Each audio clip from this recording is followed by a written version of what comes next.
बिस्मिल्लाहिर्रहमानिर्रहीम। अस्सलाम वालेकुम। आज हम बात करेंगे इंतखाबात के हवाले से, जहाँ पर इंतखाबात में धांधली हुई, नताइज को रद्द-बदल किया गया और पाकिस्तान तहरीक इंसाफ की जिस तेज़ी के साथ इन्होंने सीटें छीनी थी उसी तेज़ी से वापस आना शुरू हो गई हैं। लेकिन वहीं पे हमने देखा कि सबसे ज़्यादा जो धांधली है, जिसके बारे में सीनियर जो सहाफ़ी हैं उनका कहना है कि जो अंधेर नगरी कराची में की गई है उसकी कोई मिसाल नहीं मिलती। कराची में पाकिस्तान तहरीक इंसाफ के फॉर्म 45 के मुताबिक, जो पाकिस्तान तहरीक इंसाफ ने वो वेबसाइट पर जारी भी कर दिए हैं, मुकम्मल फॉर्म 45 उसके मुताबिक पाकिस्तान तहरीक इंसाफ कराची की 18 सीटों पर बड़े मार्जिन के साथ आगे है। लेकिन हमने देखा कि एमक्यूएम को 17-18 सीटों पर जितवा दिया गया है। एमक्यूएम वाले तो अब परेशान हो गए हैं कि हमारे तो इतने उम्मीदवारान नहीं थे जितने आपने जितवा दिए हैं, तो अब हम और किसको दें। तो ये एक अंधेर नगरी है जिस पर पूरे पाकिस्तान में पुरअमन एहतजाज भी जारी है। रिटर्निंग अफसरान के दफातर के बाहर एहतजाज जारी हैं। एक तो पाकिस्तान तहरीक इंसाफ है जो इस धांधली के ख़िलाफ़ और नताइज में रद्द-बदल के ख़िलाफ़ अपनी कानूनी जंग भी इलेक्शन कमीशन में, रिटर्निंग अफसरान और हाई कोर्ट्स में लड़ रही है। वहीं पे पाकिस्तान तहरीक इंसाफ पुरअमन तौर पर एहतजाज भी कर रही है। जो आईन पाकिस्तान ने उनको हक़ दिया है और आईन पाकिस्तान की दी गई हदूद में जो किया गया एहतजाज है वो आइनी एहतजाज होता है।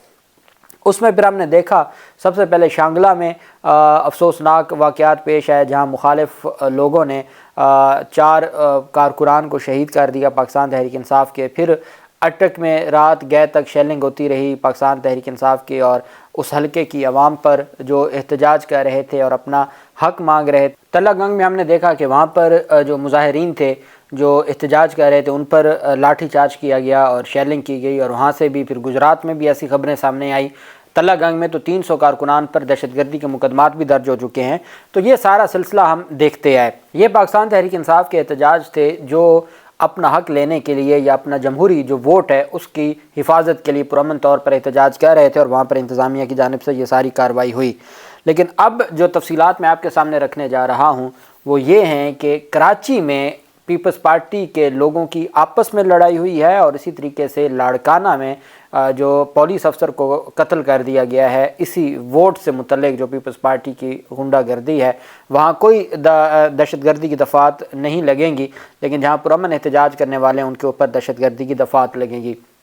ये वो कराची है जिसमें पाकिस्तान तहरीक इंसाफ के फॉर्म 45 के मुताबिक जो इलेक्शन कमीशन और प्रिजाइडिंग अफसरान के हैं फॉर्म 45 हैं उसके मुताबिक पाकिस्तान तहरीक इंसाफ 18 सीटें जीत चुकी है। और उसके बाद ये सिलसिला वहाँ पर लियारी में पीपल्स पार्टी के आम इंतखाबात में कामयाबी पर जश्न, जैसी कामयाबी होगी जश्न भी वैसे ही होगा। उस कामयाबी पर जश्न मनाने के दौरान 2 ग्रुपों में तसादुम के नतीजे में 4 कारकुनान शदीद ज़ख्मी हो गए। Chakiwara number 2 shell petrol pump के करीब पीपल्स पार्टी की जीत की खुशी में जश्न की तकरीब के दौरान कारकुनान के आपस में झगड़े के दौरान 4 अफराद ज़ख्मी हो गए। ज़ख्मियों को सिविल अस्पताल मुंतकिल किया गया, जहाँ कारकुनान एक मरतबा फिर आपस में लड़ पड़े। जब उनको अस्पताल मुंतकिल किया गया वहाँ भी धावा बोल दिया गया। इस दौरान नामालूम मुसल्लह अफराद ने सिविल अस्पताल ट्रामा सेंटर में अंधाधुंध फायरिंग शुरू कर दी। ताहम खुशकिस्मती से कोई जानी नुकसान ना हुआ। इतला मिलने पर पुलिस की भारी नफरी ने अस्पताल पहुंचकर हालात को कंट्रोल कर लिया। लियारी में झगड़े के दौरान ज़ख्मी होने वालों की शनाख्त 30 साला गुल हमीद वल्द गुल हकीम, 26 साला मोहम्मद अली वल्द मोहम्मद रमज़ा, 42 साला मोहम्मद यासीन और 33 साला अमीर अली वल्द जुम्मा खान के नामों से की गई। तमाम ज़ख्मी होने वाले पीपल्स पार्टी के कारकुनान बताए जाते हैं। बाद में पीपल्स पार्टी के ग्रुप ने सिविल अस्पताल बर्नस वार्ड के करीब चौक पर धरना देते हुए सड़क पर टायर जलाए और सिविल अस्पताल जाने वाले रास्तों को बंद कर दिया, जिसके बायस ट्रैफिक की रवानी रुक गई। हंगामा राई, फायरिंग और जलाओ घराव के दौरान ईदगाह थाने की पुलिस मौका पर मौजूद ज़रूर थी, ताहम पुलिस अफसरान और एहलकारों ने खामोश तमाशाई का किरदार अदा किया। वो कैसे रोकते? कोई और जमात होती तो उस पर तो दहशतगर्दी का मुकदमा दर्ज कर देते। यहाँ तो खुद थे उन्हीं की बिलावल जरदारी और आसफ जरदारी की जमात के 2 ग्रुप थे। तो पता नहीं अब आसफ जरदारी किस ग्रुप पे खुश थे किस पे नहीं थे, तो वो कैसे गुस्ताखी कर सकते थे।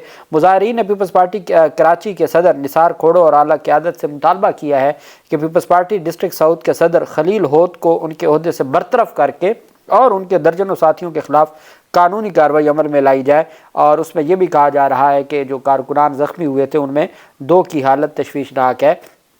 जब इस तरह के मामलात हों और इस तरीके से ये है इनकी जब आप इस धांधली के ज़रिए इंतखाबात जीतते हैं تو پھر ایسے ہی ہوتا ہے اور اسی طرح کا جشن ہوتا ہے، اور جس میں آپ کو یاد ہوگا پچھلے دنوں 3 تلوار ایک احتجاج ہو رہا تھا، اور پاکستان تحریک انصاف کے لوگوں میں سے کسی نے وہاں پر پولیس کے ساتھ بھی کوئی معاملہ کیا تو اس پر باقاعدہ طور پر مریم نواز تک نے ٹویٹ کر کے کہا کہ یہ دہشت گردی ہے، یہ دہشت گرد جماعت ہے، اور یہ ہے وہ ہے، اور آپ کے سامنے رزلٹ آپ کے سامنے ہے کہ اس طرح کی کوئی ایک واقعہ بھی پورے پاکستان میں پی ٹی آئی کے لوگوں نے نہیں کیا یا کسی اور جماعت نے نہیں کیا جو پاکستان پیپلز پارٹی نے کیا۔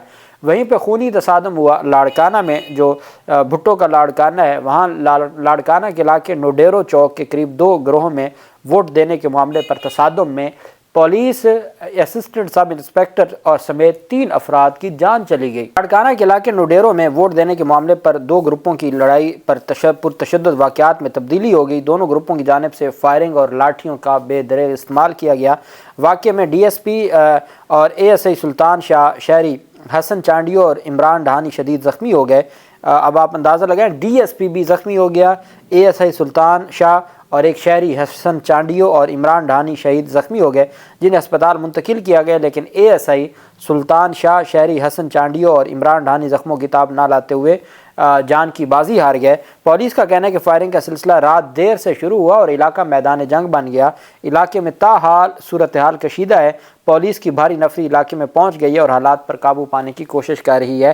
ایک ڈی ایس پی زخمی ہو گیا، ایک اسسٹنٹ سب انسپیکٹر کی ڈیتھ ہو گئی اور 2 شہریوں کی ڈیتھ ہو گئی۔ یہ گروپ تھے۔ اب لاڑکانہ کس کا ہے؟ پاکستان پیپلز پارٹی کا ہے۔ یہ لاہور میں آ کے بلاول زرداری کی جانب سے تقریریں کی جاتی تھیں اور کہا جاتا تھا کہ وہ لاہور کو بھی ترقی دلوائیں گے۔ تو آپ نے دیکھا کہ کراچی میں جو ترقی تھی، جو ترقی انہوں نے اندرون سندھ میں کی ہے، وہ پوری قوم کے سامنے ہے۔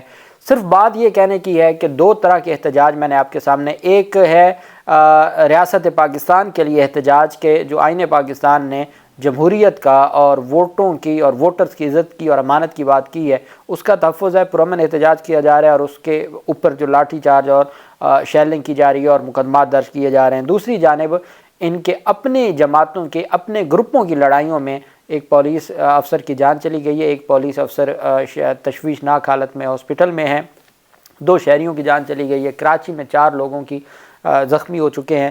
تو یہ صورتحال ہے۔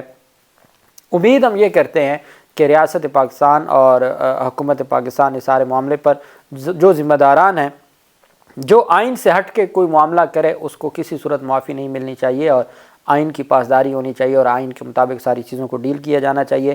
اب پاکستان تحریک انصاف کا یہ جو دعویٰ ہے کہ 18 سیٹوں پر وہ جیت چکے ہیں، تو پھر تو اس کے بعد ایم کیو ایم کے پاس صرف 1 سیٹ بچتی ہے اگر پاکستان تحریک انصاف کی جو دعویٰ ہے اس کو درست مان لیا جائے۔